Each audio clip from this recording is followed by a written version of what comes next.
경찰이 쌍용차 평택공장 진압에 들어가면서 노조원과 충돌해서 건물 곳곳이 불타고 부상자가 속출했습니다. 전격적으로 북한을 방문했던 빌 클린턴 전 미국 대통령이 석방된 여기자 2명과 함께 미국으로 돌아갔습니다. 대형 건설사들이 재개발 재건축 공사 수주에 사활을 걸면서 과열 혼탁 양상을 빚고 있습니다. 우리나라에 거주하는 외국인이 처음으로 100만 명을 넘어섰습니다. 이상 이 시간 주요 뉴스입니다.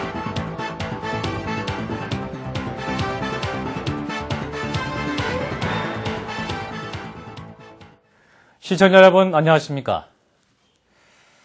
쌍용차 평택공장에 대한 강제 진압에 나선 경찰이 노조가 점거하고 있는 도장 2공장을 제외한 대부분의 건물을 확보했습니다.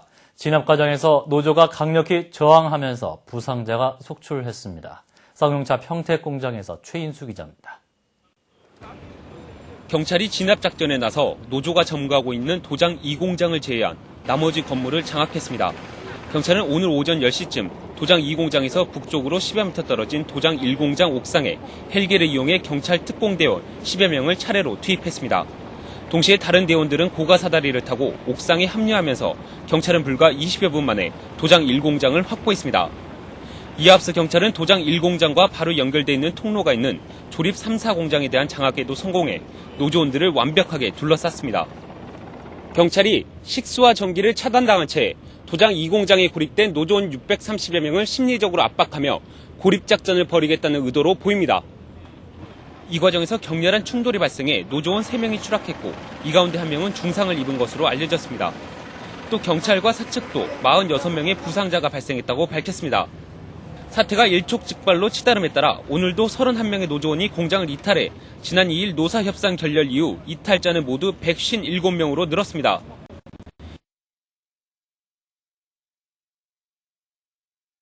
크고 작은 충돌은 여전히 계속되고 있어 추가 부상자와 이탈자는 계속 늘어날 것으로 보입니다. CBS 뉴스 최인수입니다. 법정관리 신청과 정리해고 그리고 노조의 공장 점거 파업 등으로 얼룩진 쌍용자동차 사태는 엄청난 손실만 남긴 채 파산으로 치닫을 가능성이 높습니다. 노조의 파업 선언 이후에 76일째 계속되고 있는 쌍용자동차 사태, 임미연 기자가 되돌아봤습니다.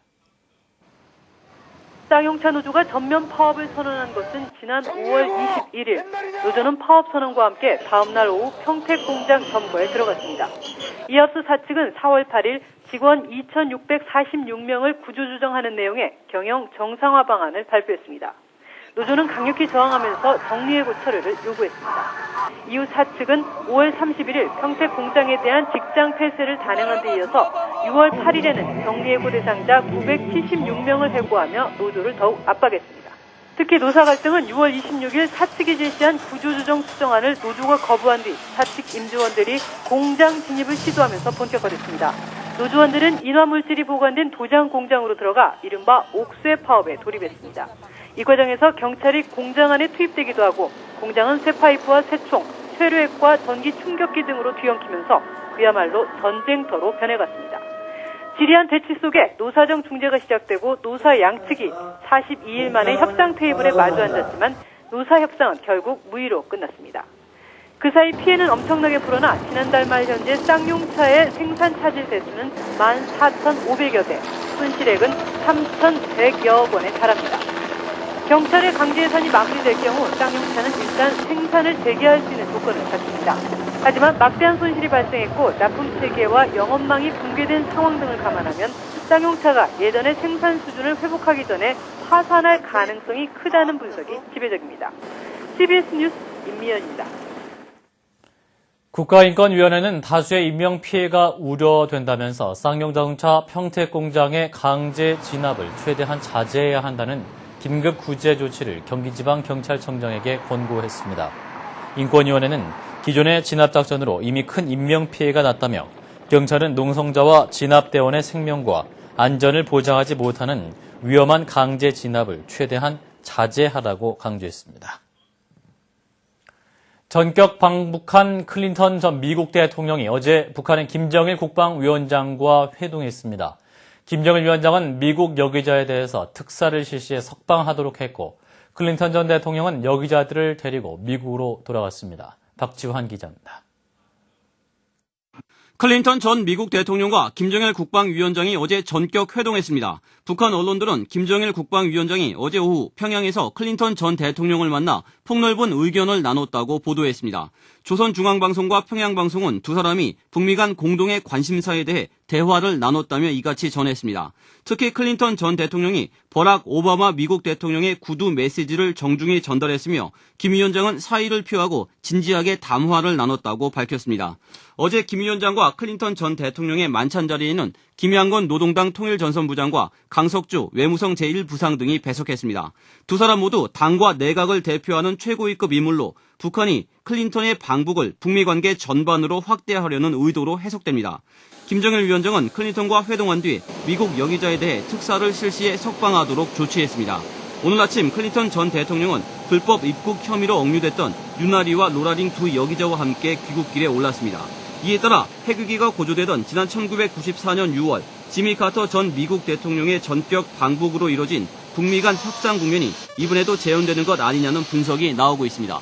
CBS 뉴스 박주환입니다. 빌 클린턴 전 미국 대통령의 방북으로 여기자 송화 문제가 해결되면서 억류 중인 현대아산 직원 유모 씨와 연한호 귀환 문제가 현안으로 떠오르고 있습니다. 북한은 억류했던 미국 여기자 2명을 석방했으나 오늘로 129일째 억류 중인 현대아산 직원 유모 씨와 지난주 납포된 연한호 문제에 대해서는 조사 중이라는 입장만 고수하고 있습니다. 이에 대해 정부는 억류된 유 씨의 인도적 송환을 위해서 최선을 다하고 있다면서 클린턴 전 대통령의 이번 방북에서도 유 씨와 연한호 문제가 인도주의적 관점에서 언급됐을 가능성이 높다고 밝혔습니다.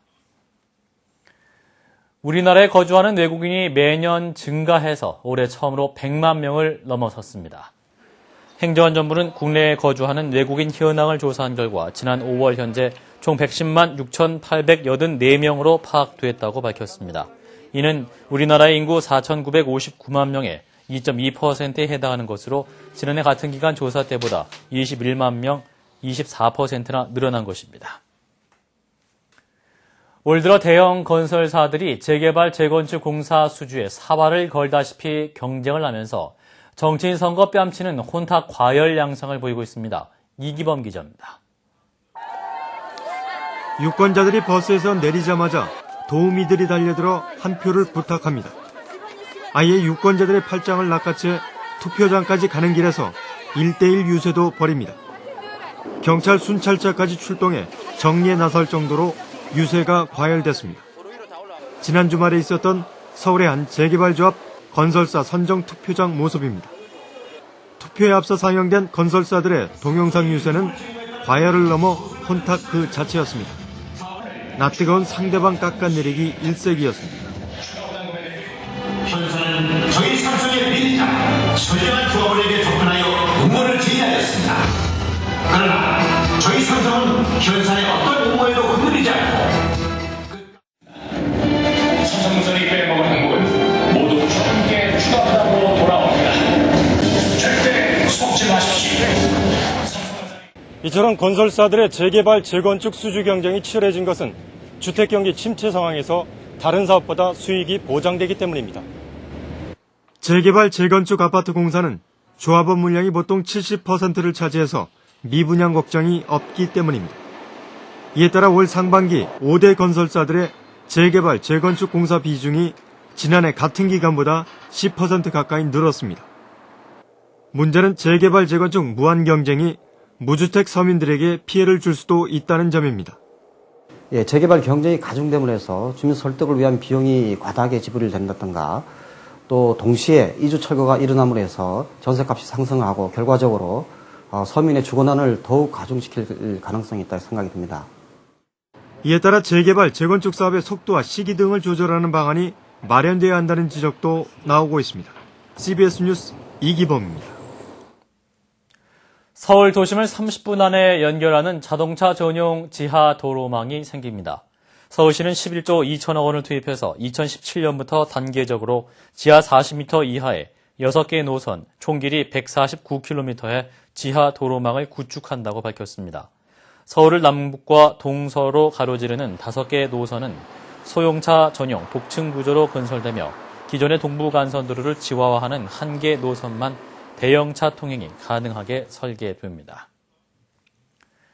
심장마비로 타계한 아시아의 물개로 알려졌던 조련 씨의 빈소에 각계의 조문 행렬이 이어지고 있습니다. 조련 씨의 빈소가 마련된 해남 국제장례식장에는 휴가철임에도 체육계 인사와 일반 시민 등 조 씨의 영면을 기원하는 조문객들의 발길이 이어지고 있습니다. 한편 국립과학수사연구소는 조 씨의 시신을 부검해서 조 씨의 직접 사인은 심장동맥 경화와 심근경색이라는 부검 소견을 냈습니다.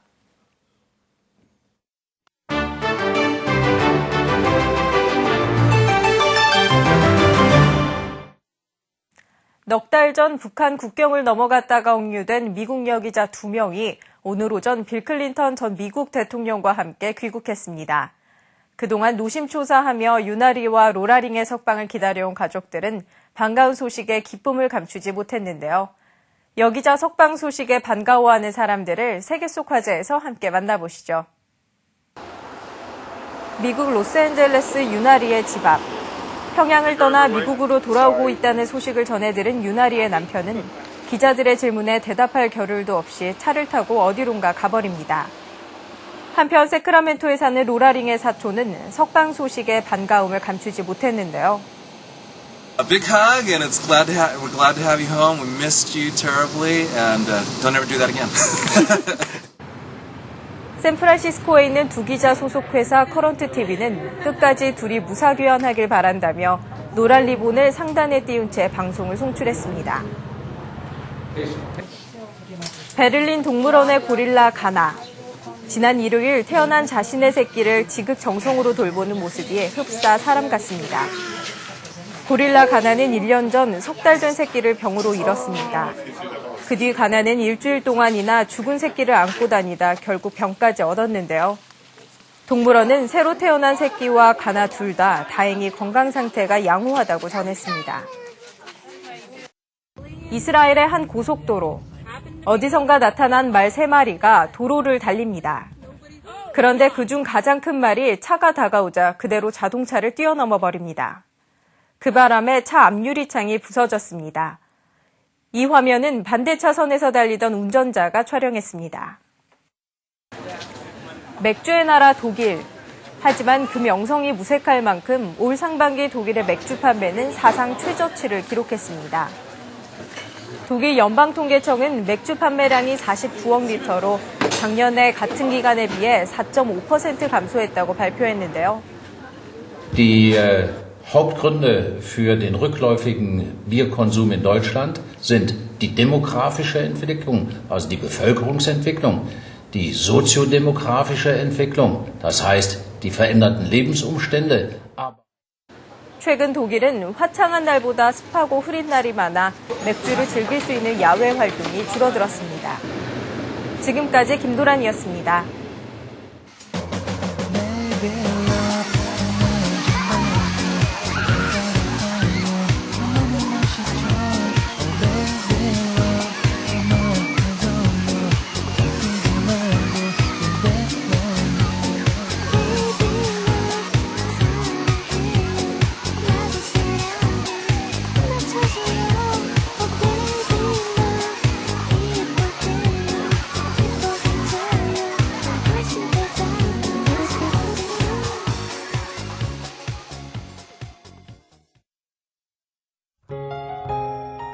날씨입니다. 내일부터 제8호 태풍 모라꽃의 영향을 점차 받아서 중부지방은 가끔 흐리겠고 다른 지방은 차차 흐려져 비가 오겠습니다.